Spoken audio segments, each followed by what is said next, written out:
안녕하세요. 조사방법론의 김영재입니다. 자, 오늘은 지난주에 이어서 질문지법에 대해서 또 말씀드리겠습니다. 자, 한 학기가 전부 온라인 강의로 이루어지는 바람에 이번 학기는 어쩔 수 없이 좀 어려운 부분까지도 부득이하게 온라인으로 설명, 영상으로 촬영해서 제가 알려드려야 되는데요. 이렇게 이제 온라인으로 알려드리다 보니까 제가 따로 좀 더 여러분들이 보기 편하게 하기 위해서 한 번쯤 그 아이디어를 좀 동원해서 한번 말씀을 드리려고 합니다. 자, 이제 질문의 언어화라고 하는데요. 자, 212쪽부터 214쪽까지의 이야기입니다. 자, 언어화라는 거는 뭐 어렵게 생각하실 거 없어요. 문장으로 작성한다는 얘기입니다.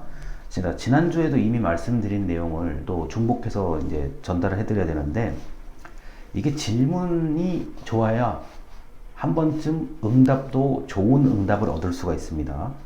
물론 질문이 좋다고 해서 반드시 응답이 좋다, 그거는 아니지만, 질문이 엉망이면은 당연히 응답도 안 될 가능성이 매우 높죠.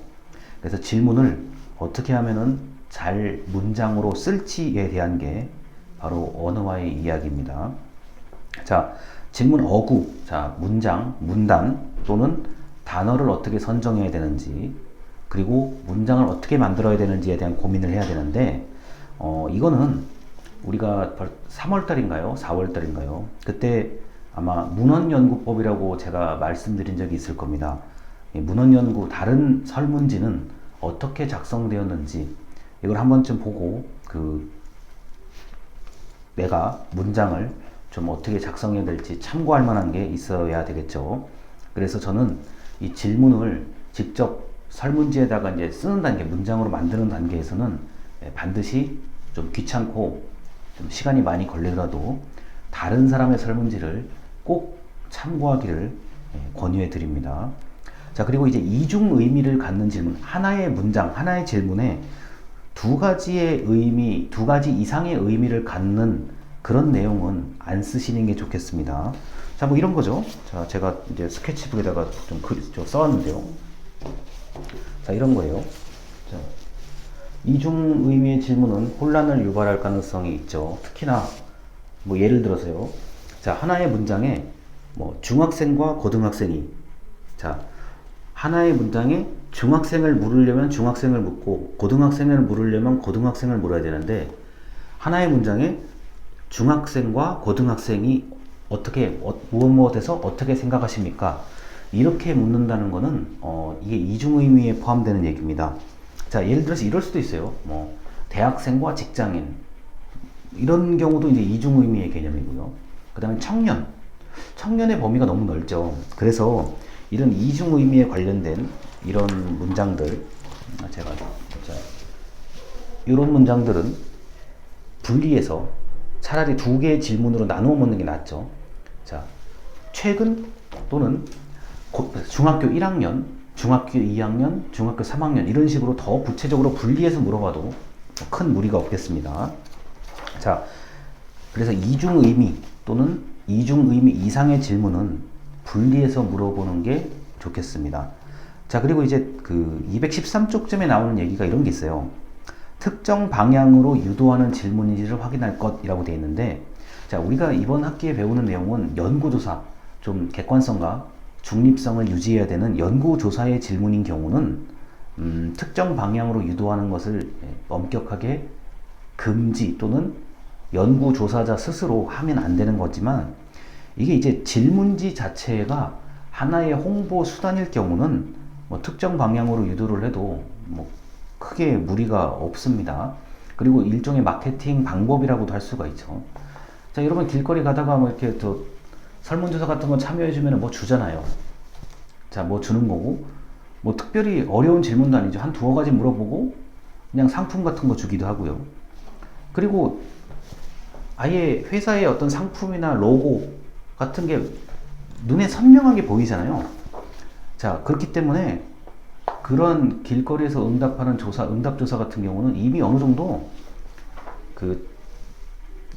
응답을 하는 사람조차도 일종의 호기심, 관심을 가지고 하는 거기 때문에 결과가 그렇게 크게 나쁘게 나올 이유가 별로 없습니다.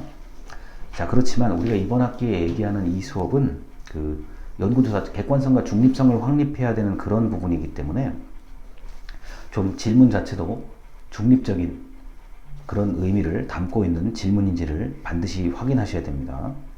자, 그리고 이제 민감한 질문인지 여부인데, 민감한 주제이냐 뭐 이런 거에 대한 얘기인데요. 자, 이런 겁니다. 이거는 이제 결과 해석까지 주의를 해야 되는데요. 이럴 수가 있죠. 자, 이거요. 자, 이게 이제 민감한 질문은 사실 만들 때 더 조심해야 되겠죠.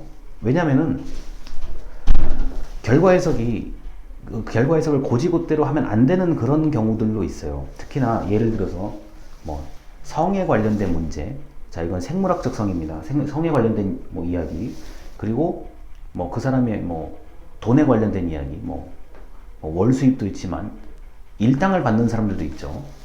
뭐 재산 수준에 관련된 이야기, 또 민감한 경우일 수가 있습니다. 그리고 이제 위법성 여지가 담겨 있는 질문들이 있을 수가 있어요. 자, 위법성 여지라는 거는 이런 거예요.